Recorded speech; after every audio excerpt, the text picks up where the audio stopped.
शरीर छूटा परंतु हाथ और साथ नहीं. पहिली अव्यक्त मुरली गुलजार दादींच्या शरीरामध्ये, आणि ही मुरली शिवबाबांनी चालवलेली आहे. फक्त ब्रह्मबाबांना घेऊन नव्हते आले. पहिली मुरली आहे, फक्त शिवबाबा एकटे आलेले होते. सभी अव्यक्त मूर्त हो बैठे हो, व्यक्त रूप में रहते अव्यक्त स्थिती में रहना है. तर पहिले जसं साकारमध्ये बाबा साकारमध्ये होते, ती साकारची वेगळी स्थिती आणि गुलजारदादींच्या शरीरामध्ये आल्यानंतरची स्थिती वेगळी. तर अव्यक्त पार्ट, बाबांनी हा इशारा दिला की आता हा अव्यक्त पार्ट सुरू झालेला आहे.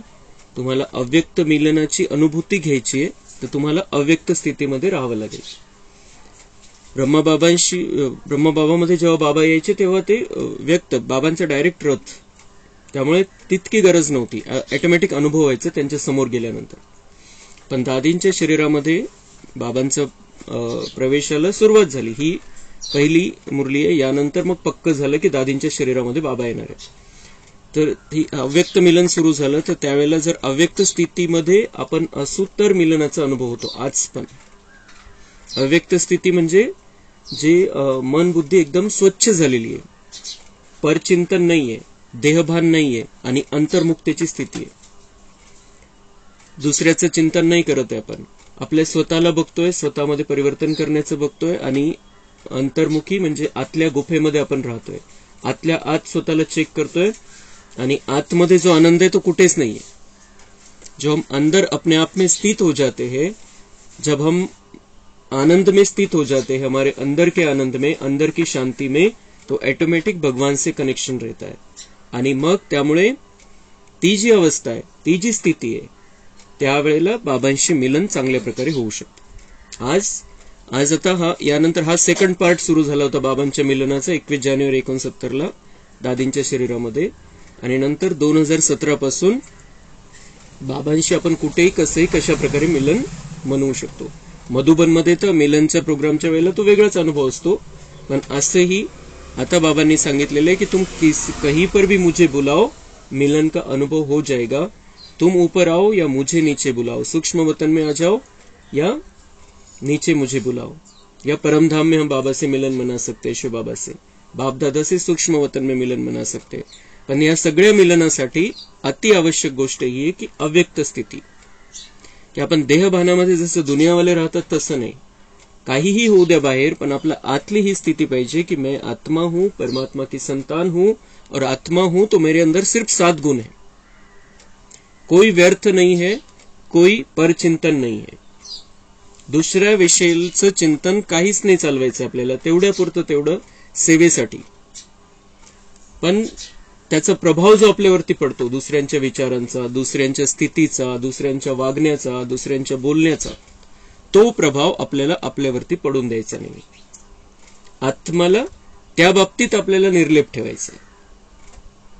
भक्ती मार्गामध्ये म्हटलं की लेप चढत नाही आत्म्यावरती. कशाचा? म्हणजे दुःख सुख सगळं शरीरासाठी आहे. तर त्यांनी ते उलट केलं. आपल्यावरती हा व्यर्थचा आणि परचिंतनचा आणि विकारांचा लेप नाही चढला पाहिजे. आता त्याच्यापासून आपल्याला मुक्त व्हायचंय. तर जितकी ही मुक्त अवस्था होत जाईल आपली, तितकं बाबांशी मिलनाचा आज पण आपण खूप सुंदर अशा प्रकारचा आनंद घेऊ शकतो, त्याच्यातून शक्ती प्राप्त करू शकतो. म्हणून बाबांनी आल्याच अव्यक्त मुरलीची सुरुवात, पहिली अव्यक्त मुरलीची सुरुवातच ही केली की अव्यक्त स्थिति में रहना है. जब अव्यक्त स्थिति में स्थित हो जाएंगे तो इस अव्यक्त स्थिति में कोई उलझन नहीं रहेगी. एक महावाक्य आपल्या बुद्धीमध्ये छापून घेण्यासारखं आहे. अगर हम अव्यक्त स्थिति में रहेंगे तो कोई उलझन नहीं रहेगी. कंफ्यूजन समाप्त होऊन जाईल, क्योंकि हम आत्मिक स्थिति में हैं, परमात्मा के साथ में है, और ड्रामा पर पक्का निश्चय है. तो कन्फ्युजनचा विषयच नाही, गोंधळाचा विषयच नाही. खूप सिंपल आपलं जीवन होऊन जाईल. वर्तमान समय चल रहे सभी पार्ट आप बच्चों को अति शीघ्र अव्यक्त बनाने के साधन है. बाबा म्हणतात हे जे काही झालं, पहिले मम्मा गेली, मग बाबा गेले, हे जे काही झालं हे कशासाठी आहे की तुम्हाला अव्यक्त बनवायचे हे साधन आहे. की तुम्ही आता बाहेर बघू नका, स्वतःला तयार करा. डगमग होने की जरूरत नहीं, काहीही होऊ द्या, डगमगायचं नहीं. ये शिव बाबा कह रहा है, वो स्वयं आया है, अकेला आया है और वो कह रहा है मैं हूं. डगमग नहीं होना है. शुरू में यज्ञ की स्थापना भी अनायास ही हुई थी. असं नाही की खूप काही त्याची प्रोसिजर झाली, या तारखेला उद्घाटन आहे, या तारखेला परमेश्वर येणारे धरतीवरती, असं काही नाही. ते सहज सहज सगळ्या गोष्टी झाल्या, सहज झाल्या आणि अचानक झाल्या. जब आप शुरू में यज्ञ की स्थापना में आए थे तो आप सभी से निश्चय के पत्र लिखाए थे. बाबा आठवण करून देत आहे की तुम्ही जेव्हा सुरुवातीला आले यज्ञामध्ये, जे सुरुवातीचे दादी वगैरे होते सगळे, ते 350-400 भाई बहिणी, त्यांना आठवण करून देत होते बाबा की तुमच्याकडून निश्चयपत्र लिहून घेतलं होतं त्यावेळेला. कि काय, यही निश्चय लिखाते थे कि अगर ब्रह्मा चला जाए तब भी हमारी अवस्था, हमारा निश्चय अटल रहेगा. त्यांच्याकडून लिहून घेतलं होतं की ब्रह्मा भी चला जाए. तर हे लिहून घेतलं होतं, त्यांनी लिहून पण दिलं, पण कोणाच्या बुद्धीमध्ये हे नव्हतं की ब्रह्मा बाबा सोडून निघून जातील. ते लिहिण्यासाठी लिहून दिलं सगळ्यांनी. पण बाबा आठवण करून देत आहे की तुम्ही हे लिहून दिलेलं आहे कि ब्रह्मा भी चला जाए तो हमारा निश्चय अटल रहेगा.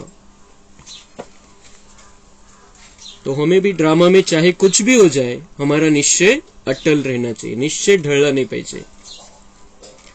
वह निश्चय पत्र याद है? निश्चय उसको कहा जाता है जिसमें किसी भी प्रकार का, किसी भी स्थिति अनुसार विघ्न के समय संशय नहीं आता. निश्चयाची व्याख्या बाबा सांगतोय. निश्चय निश्चय निश्चय म्हणतो बाबा आपल्याला मुरल्यांमधून. तर या निश्चयाची स्पष्ट आणि क्लिअर व्याख्या काय? निश्चय उसको कहा जाता है जिसमें किसी भी प्रकार का, किसी भी स्थिति अनुसार विघ्न के समय संशय नहीं आता. आणि निश्चयाचा तो पेपर असतो. जेव्हा कोणतं विघ्न आलेलं आहे, कोणती परिस्थिती बिघडलेली आहे, परिस्थिती बदललेली आहे, काहीतरी वेगळं झालेलं आहे, आपण विचार केला नव्हता असं काही झालेलं आहे, आपण विचार करू शकत नाही असं काही झालेलं, तोच तर निश्चयाचा पेपर असतो. तर निश्चय बुद्धी आत्मा त्यालाच म्हणायचं जो काहीही परिस्थिती येऊ द्या, कशी स्थिती येऊ द्या आणि कोणतेही विघ्न येऊ द्या, त्याच्यामध्ये संशय येणार नाही किंचित पण. ती निश्चय बुद्धि है.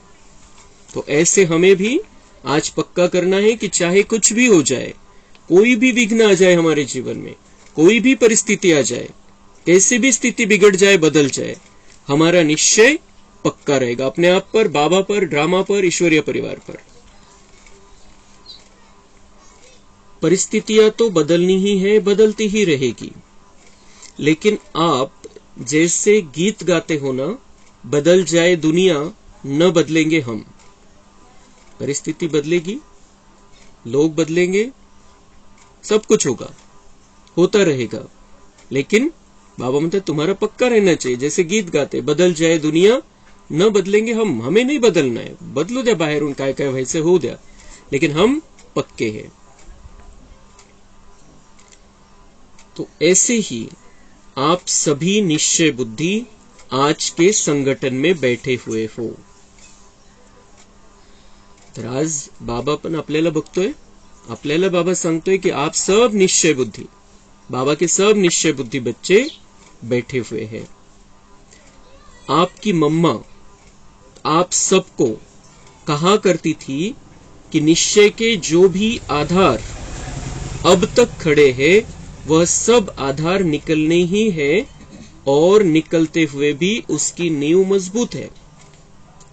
बाबांनी आठवण करून दिली की मम्मा सांगायच्या कायम की जे तुम्ही निश्चयासाठी आधार ठेवलेले, की समजा मम्मा आहे, बाबा आहे यांना बघायचं, त्यांच्याद्वारे बाबांशी कनेक्शन ठेवायचं. हे आहे तर मग बाबांशी कनेक्शन आहे, हे नाहीये तर नाहीये कनेक्शन. असं नाही. मम्माने पहिलेच क्लिअर केलं होतं की जे ज्याला तुम्ही निश्चयाचा आधार मानताय, किंवा मग वरिष्ठ भाई, दादी, दीदी, कोणी पण, किसी को हम आदर्श मानते थे, इनका बहुत अच्छा है, इनका क्लास बहुत अच्छा है, ये बहुत अच्छा बोलते, ये बहुत अच्छा समझाते, सब आधार हिलने वाले हैं. जाणार आहे, ते जाणार आहे. एक यज्ञामधून जातील किंवा शरीर सोडून जातील, कुछ भी होगा. तो बाबा म्हणताय की मम्मानी तुम्हाला क्लिअर केलेलं आहे ही गोष्ट की कायम सांगायचं त्या. लेकिन उसका आधार जो है, आधार तो वो सब आधार निकलने, ज्याला तुम्ही आधार मानलं, क्योंकि हमारा शिव बाबा से कनेक्शन होना चाहिए. मुरली के लिए हमारा ब्राह्मण परिवार से कनेक्शन है, ब्रह्मा बाबा को हम आदर्श मानते, त्या सगळ्या गोष्टी आहे. पण अविनाशी आधार जो आहे आपला, तो शिव बाबा आहे. आणि काय क्लिअर केलं होतं मम्मानी त्यावेळेला, और निकलते हुए भी उसकी नींव मजबूत आहे. पाया काय, आधार निघून जाणार आहे, आधार निघून जाणार आहे, पण पहिया मजबूत आहे. जसं आपल्याला संदेशमध्ये सांगितलं की ते स्लॅब जेव्हा लावला जातो, स्लॅब टाकायचा असतो, त्यावेळेला ते आधार दिले जातात, आणि नंतर स्लॅब एकदा पक्का झाला की ते काढून घेतलं जातं खालचं मटेरियल. पण आधार तर ते फाउंडेशन तर आहे, त्याला फाउंडेशनवर ते टिकतं. मग तो उसकी नींव क्या है, हमारा जो भी निश्चय है, हमारी उसकी नींव है शिव बाबा. शिव बाबा तो कायम है. अगर नींव मजबूत नहीं तो आधार की आवश्यकता है. आधार कौन सा, बाबा का आधार, संगठन का आधार, पवित्रता के नियमों का आधार नहीं छोड़ना. तर एक शिवबाबा तर कायम आहेच आपल्यासाठी, तो आधार तर आहेच, त्यालाच आपण आधार मानायचंय. आणि त्याच्यासोबत मग संघटन आहे, संगठन मध्ये राहायचंय. बाबांनी सांगितलं संदेश मध्येच कि संगठन से दूर हो जाएंगे तो फिर उसको जैसे गुलाब की वो पंखुड़ी होती है, उसको मसल दिया जाता है, और गुलाब पूरा है तो उसको कोई मसलेंगे नहीं. तर त्यामुळे संघटन पण आधार. आपण आपल्या संघटन मध्ये राहायला पाहिजे, ब्राह्मण परिवारासोबत राहायला पाहिजे, संघटन मध्ये मुरली ऐकायला पाहिजे, कार्यक्रमामध्ये आपण जायला पाहिजे, जे जे काही कार्यक्रम असतील. तो संगठन का आधार और पवित्रता के नियमों का आधार. जो पांचों ही विकारों को त्याग करने की बात है, वो मुख्य आधार है. फिर बाकी कोई भी निकल जाए, कुछ भी हो जाए यज्ञ में, हमारा आधार पक्का है. परीक्षा के समय जो सीन सामने आती है उसमें निश्चय तो नहीं टूटा, निश्चय अटूट होता है, वह तोड़ने से टूटता नहीं. ऐसे निश्चय बुद्धि ही गले के हार है.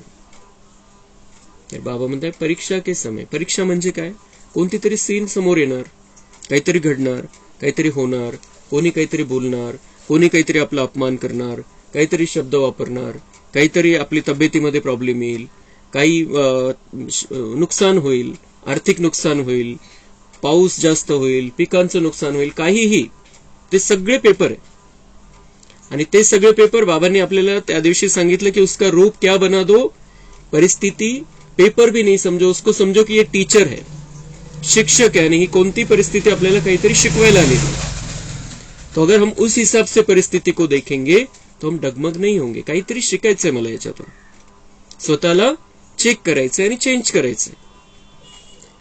तो बाबा म्हणताय की त्यावेळेला तुमचा निश्चय तुटतो का, परीक्षेच्या वेळेला कोणतं ना कोणतं सीन येणार, काहीतरी होणार, त्यावेळेला निश्चय नाही तुटला पाहिजे. ते निश्चयाची अजून एक व्याख्या बाबांनी सांगितली, निश्चय अटूट होता है, वह तोडने से नहीं टूटता. निश्चय म्हणजे बाबा म्हणताय अटूट आहे, त्यालाच निश्चय म्हणायचं. तो तोड़ने से, किसी कारण से अगर टूट गया तो निश्चय था ही नहीं, ये बाबा क्लियर करता है. और ऐसे निश्चय बुद्धि ही गले के हार है. बाबा विचारता है क्या ब्रह्मा आपका बहुत प्यारा है, था नहीं परंतु है, तो क्या वह नहीं कहा करते थे, बातें तो सभी बोली हुई है, समय पर याद आना ही तीव्र पुरुषार्थ है. बाबा म्हणताय बातें सब, आता अजून तीव्र पुरुषार्थाची व्याख्या.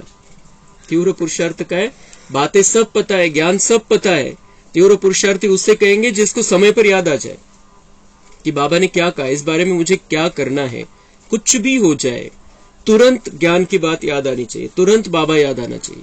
ये तीव्र पुरुषार्थ है. जे सेकंदामध्ये आपल्याला स्विच ऑन ऑफ करता आला पाहिजे. जे काही आलेली परिस्थिती, त्या परिस्थितीला नाही बघायचं, बाबांना बघायचंय आणि ज्ञानाचा पॉइंट बघायचा त्याच्यामध्ये. क्योंकि हम उस राह पर निकले हैं जहां से हमें देवता बनना है, जहां से हमें विश्व की बादशाही लेनी है. और ये थोड़े दिन का समय है, थोड़े साल का समय रहा है ये, और इसलिए अभी बहुत अपने आप को चेक करना है, अटेन्शन रखना है और इस संगमयुगी जीवन की मौज उठानी है. या जीवनामध्ये खूप आनंद आहे. कलियुगामध्ये आपण भरकटायला ठरवलं तर मग त्याच्यामध्ये दुःखच दुःख आहे. ते फक्त मृगजळ आहे. त्याच्यामध्ये आपल्याला फक्त एक आकर्षित करणाऱ्या गोष्टी असतात, पण त्याच्यामध्ये काही राहिलेलं नाहीये सार. छीछी है, और छीछी की तरफ क्या आकर्षित होना. तो याद करो, वह भी आप बच्चों को मजबूत करने के लिए कहते थे. ब्रह्मा बाबा काय, बाबा मम्मांची आठवण करून देता. मम्मा काय सांगायच्या, ब्रह्मा बाबा काय सांगायचे तुम्हाला. बाप दादा ने बच्चों का इतना श्रृंगार किया है तो बच्चे इतना श्रृंगारधारी नहीं बने हैं. एक दिन ऐसा समय आएगा जो इस बाप दादा के श्रृंगार को याद करेंगे, तो अभी वह समय है. बाबा ने इतना श्रृंगार किया, सजाया सवारा ज्ञान गुण शक्तियों से, और फिर उतना श्रृंगार हमने कर नहीं लिया, त्याला आपण खराब केलं, बिघडवत राहिलो थोडंसं देहबानामध्ये येऊन. तर बाबा म्हणताय अब वो समय है, ब्रह्मा चला गया है, अभी श्रृंगार को याद करो, पक्का करो कि बाबा कितना समझाते थे, कितना प्रयत्न किया बाबा ने, ब्रह्मा बाबा ने भी. पहले तो वह अपने को निरहंकारी नम्रचित्त कहते हुए कई बच्चों को यह सुनाते थे कि मैं भी अभी संपूर्ण नहीं बना हूं. तर ब्रह्मा बाबा त्यांच्या स्थितीचं वर्णन करतात की मी पण अजून संपूर्ण नाही बनलेलो आहे, माझाही पुरुषार्थ चाललेला आहे. मैं भी अभी निरंतर देही अभिमानी नहीं बना. सुरुवातीपासून सांगत आले ब्रह्मा बाबा की माझी अजून ती की कंटिन्युअस ती स्थिती, कारण बाबांना सेवा खूप होती, सगळं बघायचं होतं, आणि त्यामुळे कंटिन्युअस म्हणजे प्रत्येक सेकंदाला देही अभिमानी स्थिती ती ब्रह्मा बाबा पण स्वीकारायचे की माझी अजून तशी नाही बनलेली आहे. लेकिन आपने अपने अनुभव के आधार से 3-4 मास के अंदर ध्यान दिया होगा, सम्मुख मिलने का सौभाग्य प्राप्त हुआ होगा, तो अनुभव किया होगा कि यह ब्रह्मा अब साकारी नहीं लेकिन अव्यक्त आकारी रूपधारी है. ते जे शेवटचे 4 महिने होते, बाबा म्हणताय की सगळ्यांनी जे जे समोर गेले असतील त्यांनी सगळ्यांनी अनुभव केला की हे देहधारी नाहीच आहे, हा फरिश्ता आमच्या समोर बसलेला आहे. इतकी बाबांनी आपली स्थिती बनवून घेतली होती. कुछ वर्ष पहले ब्रह्मा छोटी छोटी बातें सुनते थे, समय देते थे, लेकिन अब क्या देखा, इन छोटी छोटी बातों को न सुनने का कारण यही था कि यह समय निरंतर याद में बीते. तर बाबा कोणी त्यांच्याकडे काही सांगायला यायचे, कंप्लेंट काही किंवा काही पण बोलायचं असायचं, तर बाबा त्यांना थोडंसं ऐकून चुप करायचे. बस बच्चे में समज गया. आणि ती अव्यक्त स्थिती होती, त्यांची देहभान नव्हता, आणि त्यामुळे ते आतली गोष्ट समजून घ्यायची की यांना म्हणायचं काय. आणि मग थोडक्यात तो तयारीत आला असेल की आपल्याला बाबांशी एक बोलावं लागेल 15 मिनिट 20 मिनिट अर्धा तास, बाबा त्याला 1 मिनिटात थांबायला लावायचे. नंतरची जी अवस्था होती, आणि त्याला सांगायचे असं करून घ्या, हे करा ते करा, उपाय सांगून द्यायचे. म्हणजे व्यर्थच ऐकणे ते बाबांनी बंद केलं होतं. क्या आप बच्चों ने उनके तन द्वारा कभी नोट नहीं किया कि उनके मस्तक में सितारा चमकता हुआ नजर आता था. अशी स्थिती त्यांची झाली होती. ज्यांची बुद्धी स्वच्छ साफ आहे त्यांना तो सितारा, बाबा म्हणतात उनको वो दिखा होगा सितारा. इतकी अशी त्यांची अवस्था पारदर्शक झाली होती एकदम. अव्यक्त स्थिति में जो होंगे उन्होंने अव्यक्त मूर्त को जाना पहचाना. ज्यांची स्थिती अव्यक्त, तेच मूळ पाया मूळ आधार हाच आहे की अव्यक्त स्थिती आपल्याला आपली बनवायची. बुद्धीची जितकी स्वच्छता राहील तितकं मग बाबांशी मिलनाचा, बाबांचा अनुभव आपल्याला येत राहील. जो खुद अव्यक्त अवस्था में नहीं रहते थे उन्होंने अमूल्य रत्न को पूरी रीति नहीं पहचाना. ती स्थिती नसेल तर आपण नाही ओळखू शकत, तो अनुभव नाही येऊ शकत आपल्याला.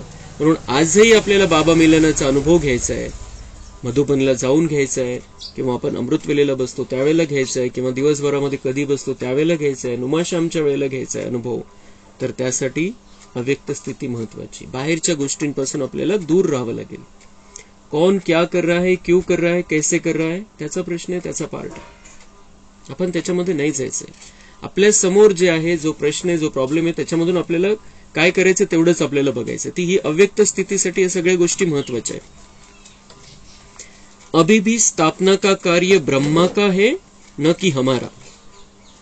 शिवबाबा म्हणताय की तोच करणार आहे, मी तर पाठीराखा आहे त्याचा, तोच आहे, समोर तोच आहे, त्याच्याद्वारेच मला हे कार्य करायचं, अजून पण शरीर सोडल्यावर पण.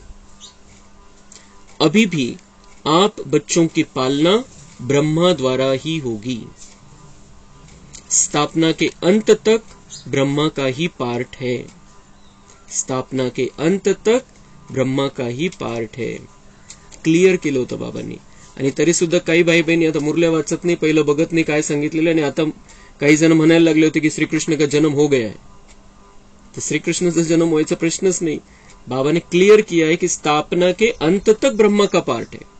तर ही स्थापना कधी होणार आहे? 1936 ला हे सगळं कार्य पूर्ण होणार आहे, आणि मग त्यानंतर मग ब्रह्मा येईल श्रीकृष्ण बनून.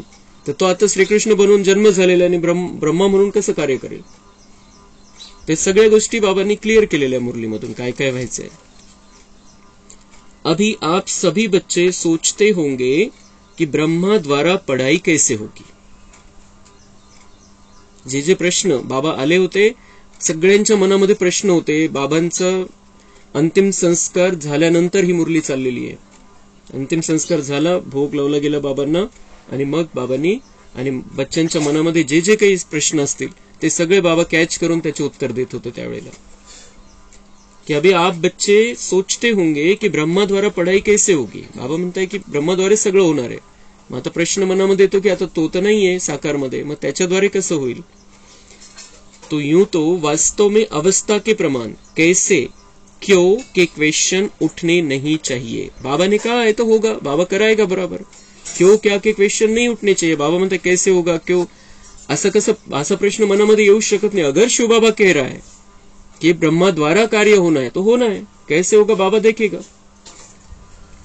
लेकिन कई बच्चों के अंदर प्रश्न तो क्या, लेकिन काफी हलचल का सागर शुरू हो गया है.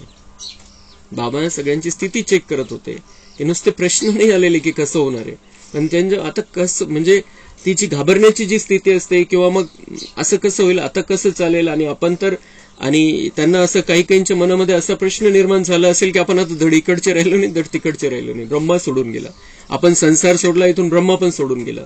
तर त्याला बाबा म्हणतात हलचल का सागर आहे, समुद्र जसं काही उसळे घेतोय मध्ये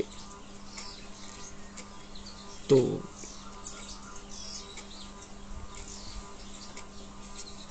यह पहला पेपर बहुत थोड़ों ने पास किया. बाबा म्हणता ये ज्ञान के आधार से मेन पहिला पेपर हुआ, लेकिन पण त्याच्यामध्ये खूप थोडे पास झाले, खूप थोडे, म्हणजे जे वरिष्ठ असतील त्यांच्यापैकी पण. कारण कोणीही कल्पनाच करू शकत नव्हतं की ब्रह्मा बाबा आपल्यासोबत राहणार नाहीये. तो बहुत थोडों ने ये पेपर पास किया, म्हणजे मनामध्ये प्रश्न आला म्हणजे नापास, त्या अर्थाने बाबा म्हणताय.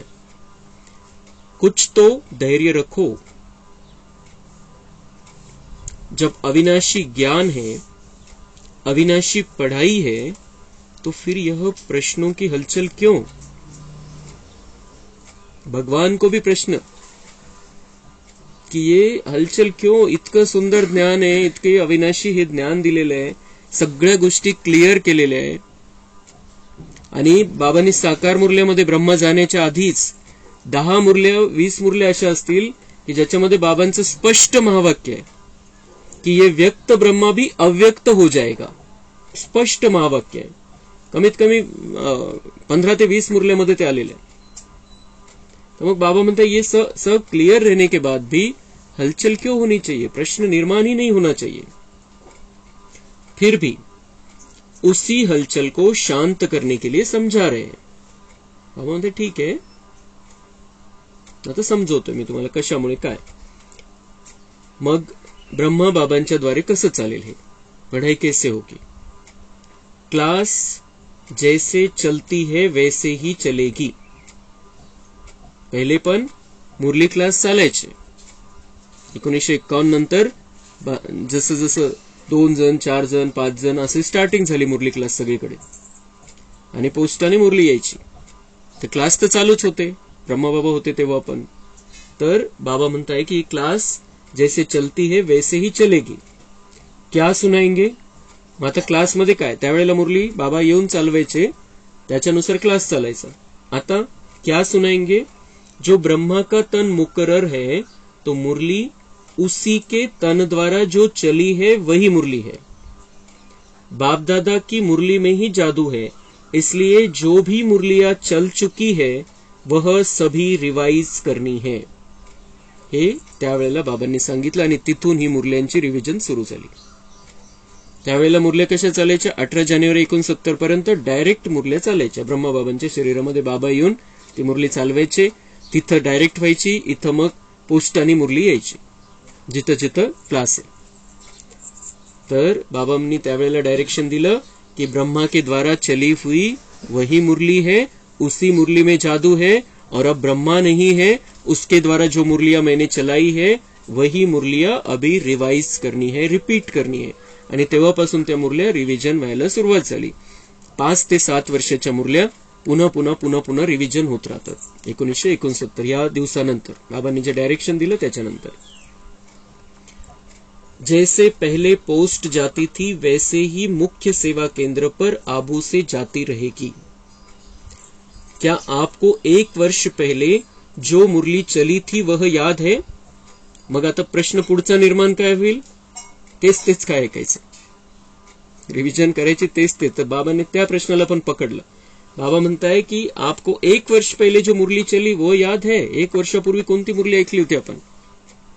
अजून पुढे, कल जो पड़ी होगी वह भी याद नहीं होगी. कल तो हमने 2 मुरलियां देखी है, 2 संदेश देखे, उसमें से कितने पॉइंट्स याद है हमें? नाही राहत आठवण. त्यावेळेला आपण आपली, म्हणून मुरली ज्यावेळेला आपण ऐकतो त्यावेळेला बिलकुल त्या स्थितीमध्ये स्थित व्हायचंय, म्हणजे त्यावेळेला पूर्ण फायदा होऊन जाईल आपल्याला. मग ज्या वेळेवर जशी परिस्थिती असेल तसा पॉइंट आठवेल. असं नाही आठवत की 12 तारखेच्या मुरलीमध्ये ते होतं, 10 तारखेच्या मुरलीमध्ये ते होतं, 8 तारखेच्या मुरलीमध्ये ते होतं, असं आठवण्याची आवश्यकता पण नाही. पण जेव्हा आपण ती मुरली एकदम अव्यक्त स्थितीमध्ये बाबांच्या आठवणीमध्ये खूप मन लावून जेव्हा ऐकतो, ज्यावेळेला मग तशी परिस्थिती निर्माण होते त्यावेळेला बाबांनी जे सांगितलेलं आहे ते बरोबर आठवतं. तर बाबा म्हणताय की वो याद नहीं रहता है, ऐसे याद नहीं रहता है, कल ये सुना परसों ये सुना. 1 वर्षाचं तर सोडा, बाबा म्हणताय कालचं आठवण नाहीये. आणि मुरली ऐकल्यानंतर, मुरली झाल्यानंतर विचारलं तरी पटापट आठवत नाही आज काय ऐकलं. म्हणून बाबा म्हणते रिव्हिजन करायला हरकत नाही आणि रिव्हिजन आवश्यक आहे. तो कई पॉइंट्स ऐसी है जो कई बार पढ़ने से भी बुद्धि में नहीं ठहरती. नाही राहत बुद्धीमध्ये बरेच, आणि हे सवय नाही आपल्या बुद्धीला. ते दुसरंच काहीतरी ऐकत आलेलं आपण 2,500 वर्षापासून, आणि त्याच्या 2,500 वर्ष पहिले तर खूप नॉर्मल आपलं जीवन होतं, सहज जीवन होतं. आणि ह्या ज्या गोष्टी आहे या खूप हाय लेवलच्या गोष्टी आहे, सिंपल आहे, सत्य आहे, पण त्या ऐकलेल्या नसल्यामुळे आपल्याला त्या हाय लेवलच्या आहे आपल्यासाठी, आणि म्हणून त्या बुद्धीमध्ये थांबत नाही. आणि बुद्धीमध्ये दुसरं काही असतं अजून, त्यामुळे पण थांबत नाही. तो इसलिए मुरली और पत्र का जो जैसे कनेक्शन होता है वैसे ही होगा. जसे इथून मधुबनवरून मुरली जायची तशीच मुरली यायची, आणि 2015 पर्यंत तशाच मुरल्या यायच्या.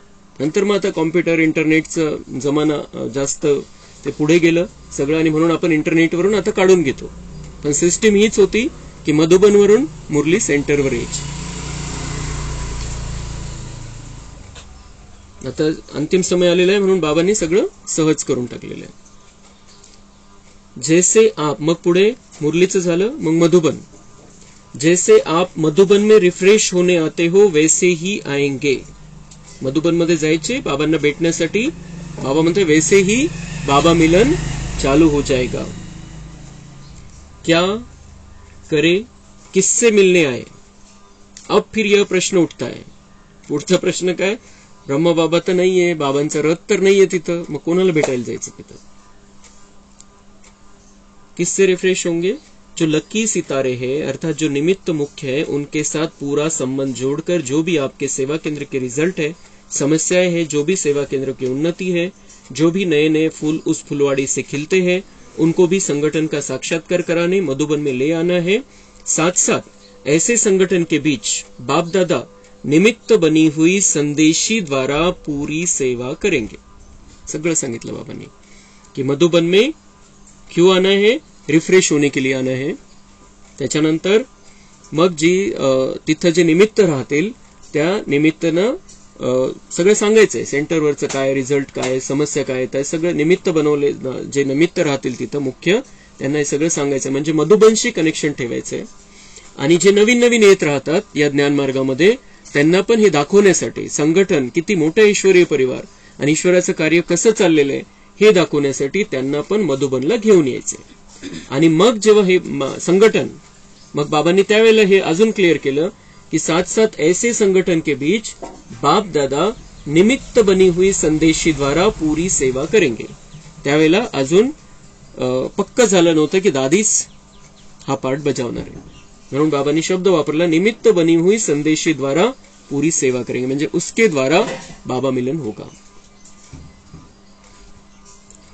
अभी कोई और प्रश्न रहा?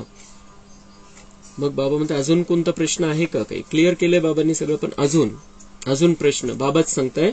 आप सोचते होंगे कि लोग पूछेंगे कि आपका ब्रह्मा बाबा 100 वर्ष से पहले ही चला गया. 100 वर्ष म्हणत होते, 100 वर्ष ब्रह्माचे म्हणत होते, मग निघून गेला. तो यह तो बहुत सहज प्रश्न है. बाबा म्हणते सोपा प्रश्न आहे, सोपं उत्तर आहे त्याचं, कोई मुश्किल नहीं. 100 के नजदीक ही तो आयु थी. जे देहभान वाले कलियुगी मनुष्य है, बाबा म्हणते त्यांना उत्तर काय द्या, 100 के नजदीक ही तो आयु थी उनकी. 93 वर्षाचं वय होतं, ते 100च्या आसपास तर गेले जे कलियुगवाले. आणि बाकी जे ज्ञान मार्गामध्ये कच्चे, वह जो 100 वर्ष कहे हुए है वह गलत नहीं है. ब्रह्माचे 100 वर्ष जे सांगितलेले, बाबा म्हणते वो गलत थोड़ी है. मैंने कहा है 100 साल है. अगर कुछ रहा हुआ है तो आकार द्वारा पूरा करेंगे. साकार मध्ये 33 वर्ष आणि नंतर 67 वर्ष, तर त्याच्यापैकी 54 वर्ष झालेले. जे संगम युगामध्ये ब्रह्माचा पार्ट आहे तो 100 वर्षाचा. वयाचं म्हटले नव्हते बाबा कधीच कि त्यांचं वय 100 वर्षाचं राहील, हे नाही सांगितलं बाबांनी कधीच. ब्रह्मा का पार्ट 100 साल का है. ब्रह्मा कब बना? 1936 में. तब उसकी शरीर की उम्र 60 साल थी, तेव्हा तो ब्रह्मा बनला. तिथून ब्रह्माचा पार्ट सुरू आहे आणि तिथून पुढे मग 100 वर्ष म्हणजे 2036 पर्यंत. तर साकारमध्ये 33 वर्ष आणि आकारमध्ये फरिश्ता रूपामध्ये 67 वर्ष. त्याच्यापैकी 54 वर्ष आता झालेले, 13 वर्ष शिल्लक आहे. तो बाबा म्हणते त्याचे 100 वर्ष तर पूर्ण होणार आहे तशाने. नंतर तो मग श्रीकृष्ण रूपामध्ये जन्म घेईल. 100 वर्ष ब्रह्मा की स्थापना का पार्ट है, वह तो 100 वर्ष पूरा होना ही है. वो 100 वर्ष पूरा होना ही है. ब्रह्मा का पार्ट 100 वर्ष पूरा चलना है. लेकिन बीच में ब्रह्मा के बाद ब्राह्मणों का जो पार्ट है वह अब चलना है. बीच में जे साकार मध्ये या पृथ्वीवरती ब्रह्माच्या नंतर ब्राह्मणाचा पण पार्ट आहे. असं नाही की एकच ब्रह्मा सगळं करेल. मग दादी वगैरे कशा प्रत्यक्ष झाल्या? ब्रह्मा होते तोपर्यंत त्यांचा काही विषय नव्हता, पण मग सगळं सांभाळण्याची जबाबदारी मग दादींवरती आली. प्रकाशमणी दादी, मनमोहिनी दीदी यांनी ते मुख्य म्हणून सांभाळलं. तो ब्राह्मणों का पार्ट. बाबा गुप्त हो गया, ब्रह्मा बाबा, और ब्राह्मणों को आगे किया. ब्रह्मा ने ब्राह्मण किस लिए रचे? क्या ब्रह्मा अपनी रचना को देखेंगे नहीं? तर त्यांनी इतकी रचना तयार केली, तर मग त्यांचं काय कार्य चाललेलं आहे, कसं करतात, कशी त्यांच्यामध्ये चेंज झालेलं आहे, कशा स्थितीमध्ये ते राहत आहे, त्यांचा पार्ट, त्यांच्या चारित्र्याची चेकिंग सगळं करणार नाही का मग ब्रह्मा? त्यांनी बनवलेली आहे, मूर्ती बनवली आहे, तर मूर्ती तो बघणार नाही का कशी सजली, कशी आहे, व्यवस्थित झाली की नाही झाली आहे? तो क्या ब्रह्मा अपनी रचना को देखेंगे नहीं? क्या आपको अब संगम पर जिम्मेवारी का ताज नहीं देंगे? तो सतयुग में देवता कैसे बनेंगे? यहाँ की जिम्मेवारी ही वहां की नींव डालती है. इसलिए जो भी आप बच्चों से प्रश्न करते हैं उन्हें यही उत्तर दो कि ब्रह्मा की स्थापना तो चलनी ही है, स्थापना का कार्य तो चल रहा है।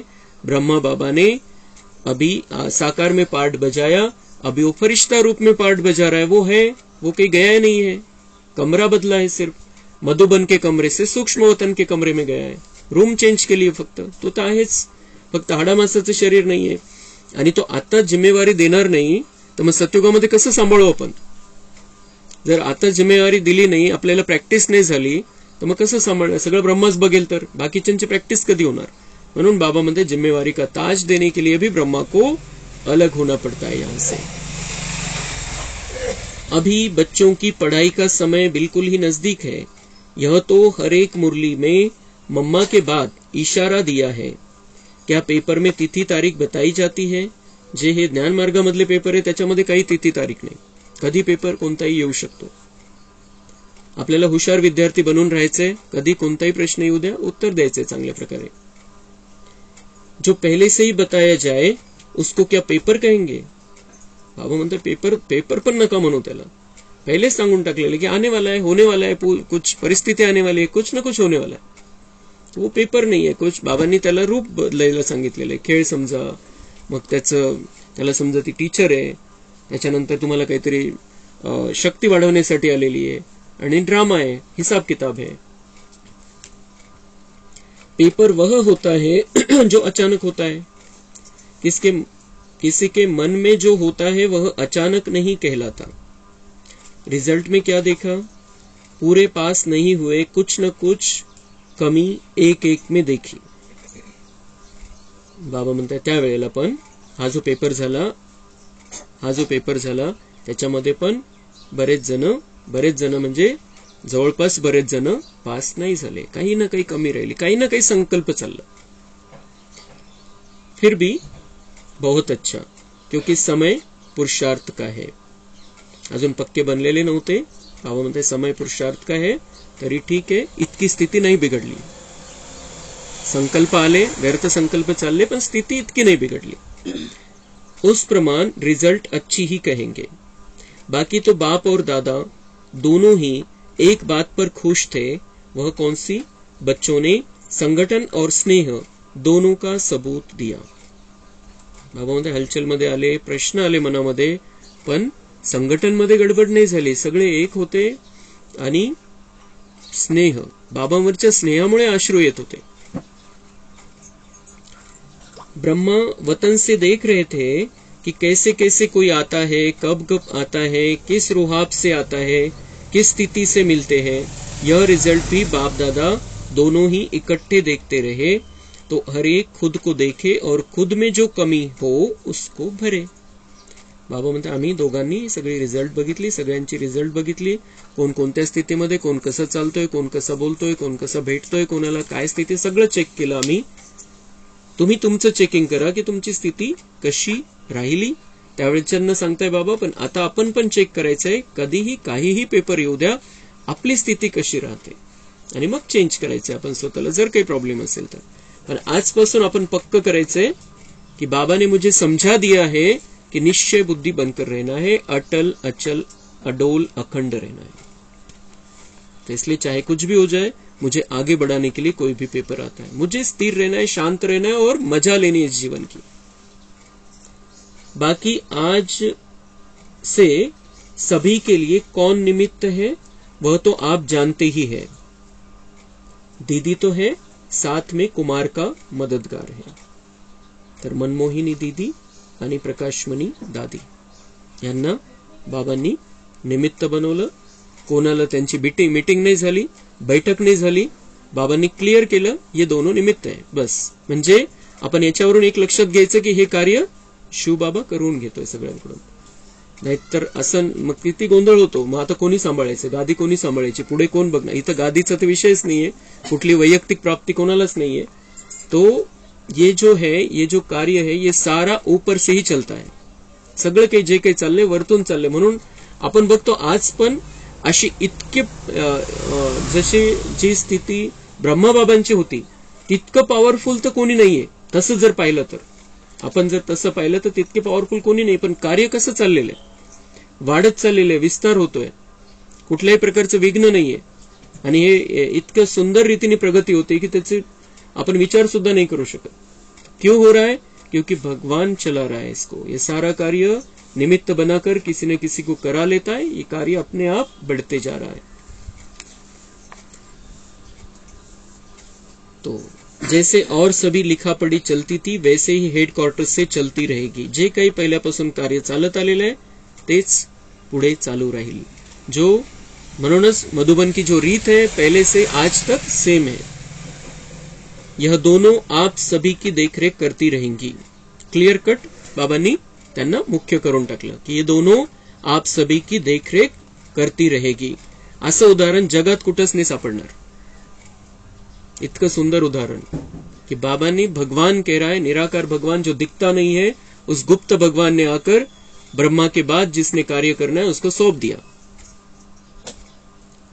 अगर आवश्यकता हुई तो आप सभी के सेवा केंद्रों पर चक्कर लगाती रहेगी. त्यांचा राउंड पण चालू रहेल हे पण सांगितलं बाबांनी. कभी भी आ सकते, देख सकते क्या चल रहा है, या फिर उनको लगा या आपने बुलाया तो वो आएंगे, देखेंगे.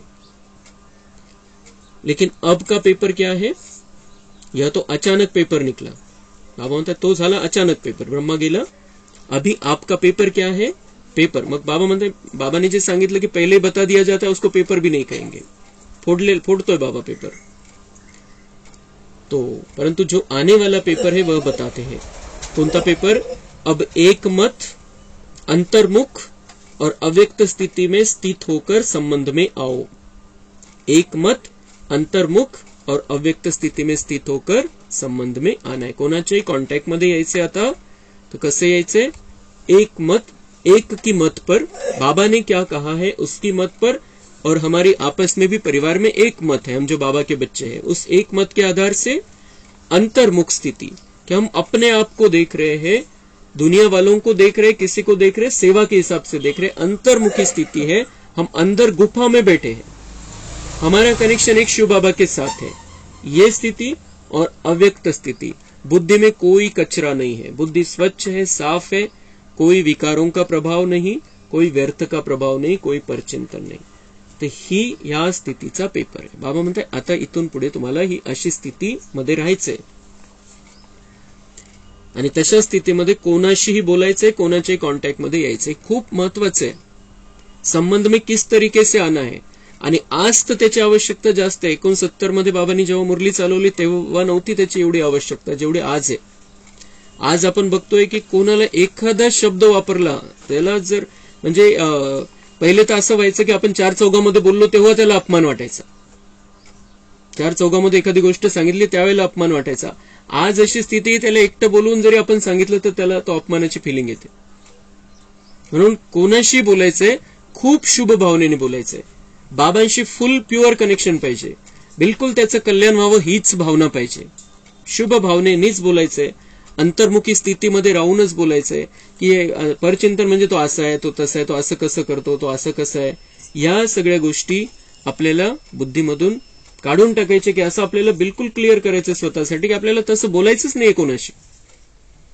जोपर्यंत आपली ती स्थिती नाहीये तोपर्यंत कोणाला समजवायचं पण काम नाही. आता जब तक हम अंतर्मुखी नहीं है, जब तक हम अव्यक्त स्थिति में नहीं है, जब तक हम बाबा के साथ में फुल प्योर कनेक्शन में नहीं है, जब तक हमारी स्थिति बहुत अच्छी नहीं है, स्टेबल नहीं है, स्थिर नहीं है, तब तक हम किसी को आज समझा भी नहीं सकते. हे जे कोरोना नंतरचा जो पिरियड आहे त्याच्यामध्ये हे क्लिअर व्हायला लागलेलं आहे की नाही सहन होते आता लोकांना. काही सहनशक्ती संपलेली आहे सगळ्या प्रकारची. म्हणून आता म्हणून ही जी खूप महत्वाची लाईन आहे. इथून पुढे ही सगळ्यांना कामात येणार आहे. संबंधामध्ये कसं यायचंय, कोणाला डायरेक्ट बोलायचंय, कोणाला फोनवर बोलायचंय, तर त्यावेळेला खूप आपण विचारपूर्वकच बोलायचं. किंवा मग अजून आपण कोणाविषयी कोणाकडे बोलतो की तो असं आहे, त्याने असं केलं, त्याने तसं केलं, खूप काही बोलायची आवश्यकता नाही. हमारा जिस बात से संबंध आहे तेवढ्या पुरतं तेवढं बघायचं बस, बाकी काहीच नाही. कारण आज ते तर सांगतील आपण काय बोललो त्यांच्याविषयी, ते त्यांच्या भाषेत चढवून सांगतील, मीठ मिरची लावून सांगतील वेगळ्या पद्धतीने. आणि असा शब्द त्यांनी आपण खूप सिंपल बोललेलो असतो, भावना वाईट नसते, पण ते तो तुझ्याविषयी असं बोलत होता, त्यांनी तर असं सांगितलं. ते अशी भाषा वापरून जो मग पुन्हा ते शब्द जर सांगितलं तर ते अजून त्याचं काही अर्थाचा अनर्थ होऊन जातो.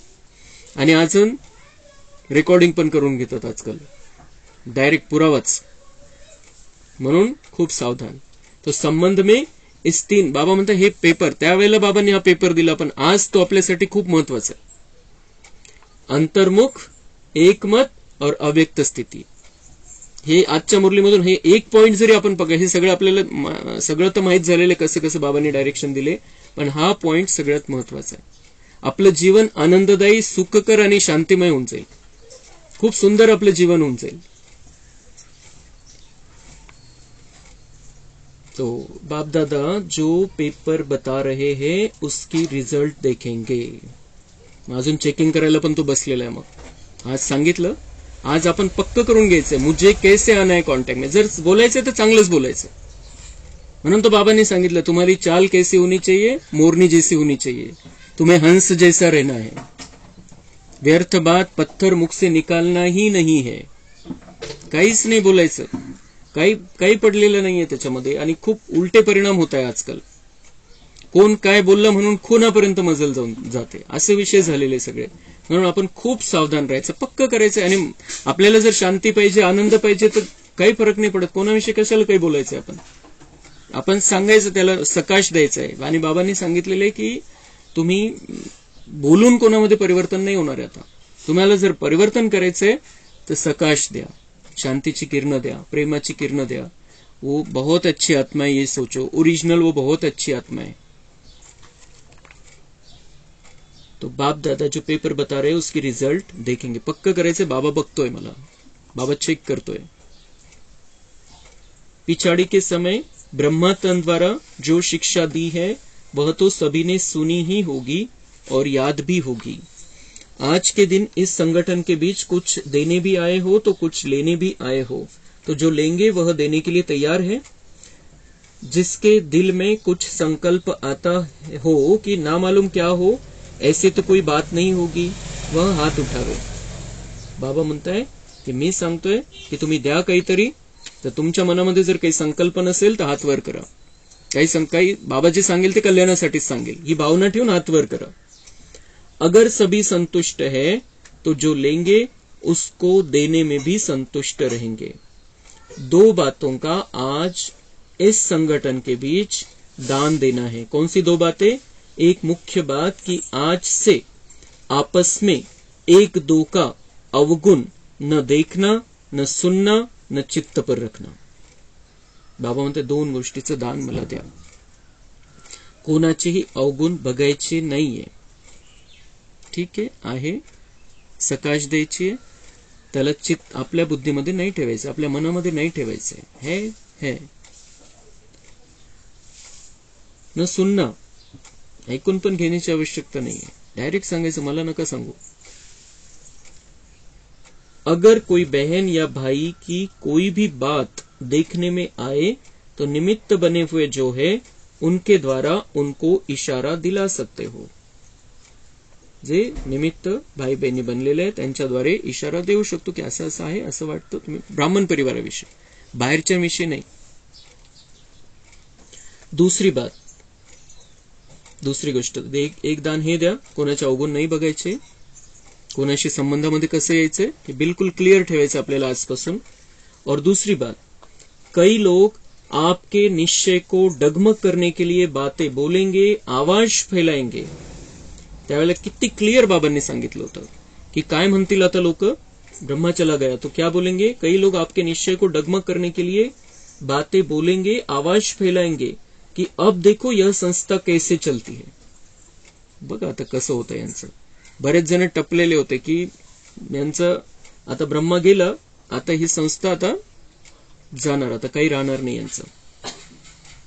कारण एक तर पहिलेच तर खूप पॉवरफुल ज्ञान, पवित्र राहायचं वगैरे सगळ्या गोष्टी. म्हणून बऱ्याच जणांना असं वाटत होतं की चांगलं झालं ब्रह्मा गेला.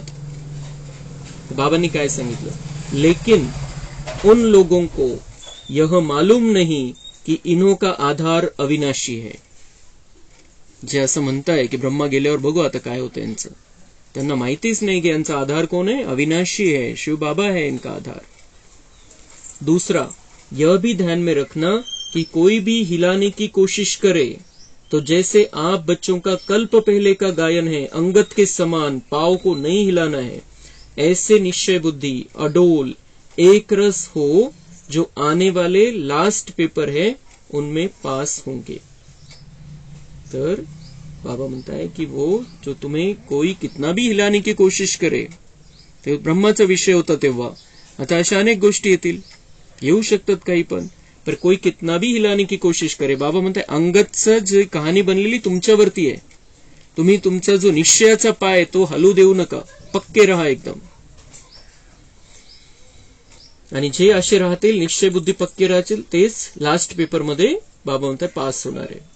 और ही ब्रह्मा द्वारा जो इतने ब्राह्मण रचे हैं, तो क्या बाप के जब बच्चे बड़े हो जाते हैं तो बाप रिटायर नहीं होता? अब ऐसे समझो कि बाप रिटायर अवस्था में भी आपके साथ है. तो ब्रह्मा चला गया लेकिन मैं हूं. आणि दुसरी गोष्ट की बाप है, उसने सारी पालना की, पाल पोस के बड़ा किया, सब किया, अभी वो रिटायर हो गया है, रिटायर हो जाता है बाप.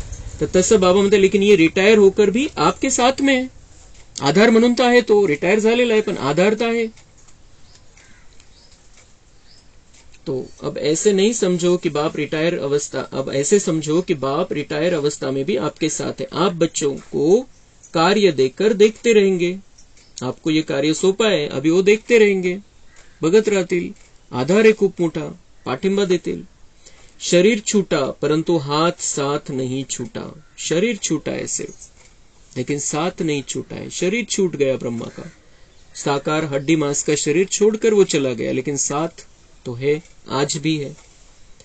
बुद्धि का साथ हाथ नहीं छूटा, वह तो अविनाशी कायम रहेगा. यह दो बातें जो सुनाई, डगमग न होने का दान देना है और अवगुण न देखने का दान देना है. अब सभी बच्चे यह दान दे जबकि संकल्प कर चुके, अर्थात दे चुके.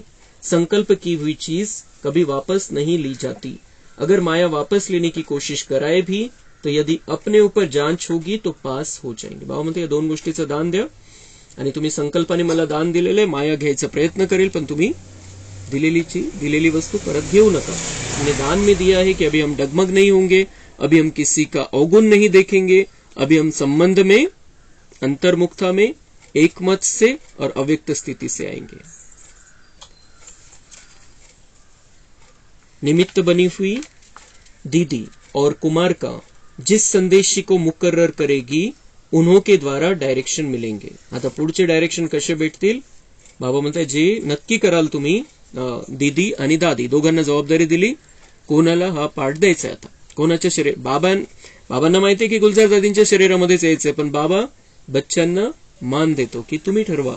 बाबांना तर माहिती आहे की अभी दादी के द्वारा पाठ चलना है, पण तरी बच्चांना मान दिला की तुम्ही ठरवा आणि फिक्स करा कोणाच्या द्वारे. मग फिक्स केलं, दादींनी विचारलं दोघींना आणि गुलजार दादींचा पाठ फिक्स झाला. इस पार्ट के लिए भी यह जिसको निमित्त बनाएगी उस द्वारा ही रहस्य स्पष्ट करेंगे.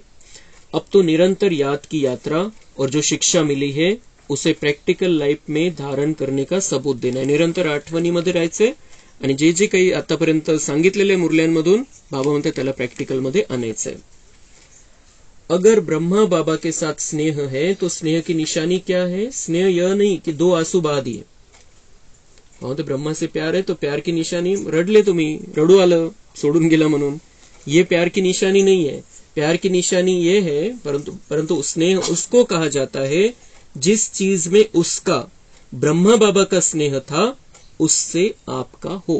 जर प्रेम आहे ब्रह्मा बाबावरती, त्याचं प्रेम ज्या गोष्टीमध्ये होतं त्या गोष्टीमध्ये तुम्हाला प्रेम पाहिजे. उसका स्नेह था सर्विस से.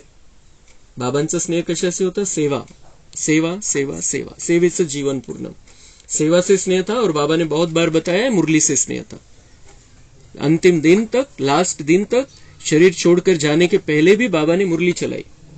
एक दिन भी मुरली मिस नाही हुई. त्या दिवशी 18 जानेवारीला मुरली फक्त सकाळी नाही झाली तब्येतीमुळे, पण रात्री मुरली झाली. म्हणजे एक दिवस सुद्धा ब्रह्माने मुरली मिस नाही केली. ऑपरेशन झालं बाबांचं एकदा दोनदा, तर त्यावेळेला बाबांच्या शरीरामध्ये प्रवेश होऊन बाबांनी मुरली लिहून काढली, पण एक दिवस पण मुरली मिस नाही झाली. तो ब्रह्मा बाबा का सेवा से प्यार था और मुरली से प्यार था। हमारा भी मुरली से और सेवा से प्यार होना चाहिए। तो पिछाड़ी में भी सेवा का सबूत दिया ना, तो स्नेह कहा जाता है सेवा से प्यार, उसकी आज्ञाओं से प्यार। बाकी कोई भी ऐसा न समझे कि ना मालूम बिना हम बच्चों की छुट्टी के साकार बाबा को वतन में क्यों बुलाया। बाबा म्हणतात आता हा अजून एक प्रश्न नाही निर्माण झाला पाहिजे की आमच्याकडून तर परवानगी घेतलीच नाही किंवा सांगितलंच नाही अभी ये जाने वाला है, असं कसं त्याला बोलवून घेतलं, असा प्रश्न नाही निर्माण झाला पाहिजे। तर कारण काय, बाबा म्हणतात लेकिन छुट्टी दिला ते तो आप देते। बाबा म्हणतात जर सांगून जायचं ठरलं असतं तर मग तुम्ही जाऊ दिलं असतं का, हा आप चले जाओ हम देख लेंगे, असं थोडी झालं असतं। संपूर्णपणे ब्रह्मबाबांच्या आसपास सगळं ते होतं, सगळा जो कार्यक्रम होता। तर बाबा म्हणतात जर ते डायरेक्ट अचानक गेले नसते तर मग तुम्ही जाऊ दिलं नसतं बोलून सांगून। इसलिए ड्रामा में पहले भी देखा कि जो भी गए छुट्टी लेकर नहीं गए। इसलिए यह समझो कि ब्राह्मण कुल की ड्रामा में यह रस्म है, जो ड्रामा में नूंदी हुई है वह रस्म चली। यूं तो समझते हैं कि आप सभी का बहुत प्यार साकार के साथ था नहीं है भी। प्यार नहीं होता तो इस सभा में कैसे होते। साकार में फॉलो करने के लिए इनका ही तन था, तो प्यार क्यों नहीं होगा। स्नेह था और है भी, यह बाप बच्चों की निशानी है। बाबा म्हणता है स्नेह है तुम्हारा ब्रह्मा के साथ, याद हमें शिव बाबा को ही करना है, लेकिन वो हमारा प्यारा पिता है, प्यारा बड़ा भाई है, तो उससे हमारा स्नेह तो है अलौकिक नात्यानुसार। इससे साकार भी वतन में मुस्कुरा रहे हैं। बाप बच्चों की निशानी, इससे साकार भी वतन में मुस्कुरा रहे हैं। साकार भी वतन में मुस्कुरा, हे बघून आपलं जे बातचीत बघून मी जे सांगतोय तुम्हाला त्याच्याविषयी ते बघून बाबा म्हणताय साकार भी वतन में मुस्कुरा रहे। ब्रह्मा बाबा वरतीच होते, शिवबाबा खाली आलेले होते, म्हणून बाबा म्हणताय वो साकार में वतन में मुस्कुरा रहा है अभी। बच्चों का स्नेह है तो क्यों मेरा नहीं, लेकिन वह जानते हैं कि ड्रामा में जो भी पार्ट होता है वह कल्याणकारी है, वह विचलित नहीं होते। वह तो संपूर्ण अचल अडोल स्थिर था और है भी, लेकिन आप बच्चों ने 1000 गुना स्नेह उनसे जास्ती, आप बच्चों से 1000 गुना स्नेह उनमें जास्ती है। भावना तुमचं किती प्रेम आहे, त्याचं खूप प्रेम आहे तुमच्यावरती, 1000 पट जास्त प्रेम है। अब स्नेह का सबूत देना है, यह भी एक छिपने का खेल है। तो विचार सागर मंथन करो, हलचल का मंथन न करो। जो शक्ति ली है उनको प्रत्यक्ष में लाओ। भारत माता शक्ति अवतार, अंत का यही नारा है। सन शोज फादर। तो बाबा म्हणता है कि तुम्हारे द्वारा ही मैं प्रत्यक्ष होने वाला हूं दुनिया वालों के सामने, और भारत माता शक्ति अवतार, माताओं को शक्ति का अवतार बनकर सामने आना है। ड्रामा की नोंद कराएगी, सिर्फ हमें सामने आना होता है, हिम्मत का एक कदम बढ़ाना होता है। बाबा म्हणता है ड्रामा में नोंदा हुआ है, तुम्हारी शक्तिशाली स्थिति नोंदी हुई है, तुम मुझे प्रत्यक्ष करने वाले हो ये भी नोंदा हुआ है, सबका कल्याण होना है ये भी रिकॉर्डिंग है ड्रामा में, सिर्फ तुम्हें हिम्मत का एक कदम बढ़ाना है। साकार बाबा ने कहा मैं बच्चों से मिलन मनाने आऊंगा। बाबा म्हणता है साकार बाबांनी म्हणजे ब्रह्मानी सांगितलेले मी पण येईल बच्चांना भेटण्यासाठी। अगर आज आ जाता तो बच्चे आंसू बहा देते। का नाही आणलं बाबांनी, कारण पहिलेच आत्ताच अंतिम संस्कार झाला होता आणि तेव्हा जर ब्रह्मा बाबा आले असते, ती अनुभव आला असता त्यांचे व्हायब्रेशन आले असते आणि बच्चांना अजूनच ओव्हर झालं असतं, उचंबळून आलं असतं जरा, म्हणून बाबा म्हणतात त्याला नाही आणलं मी आज।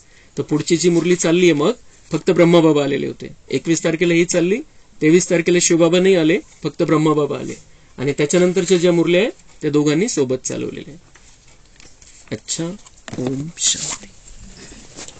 कम बोलो।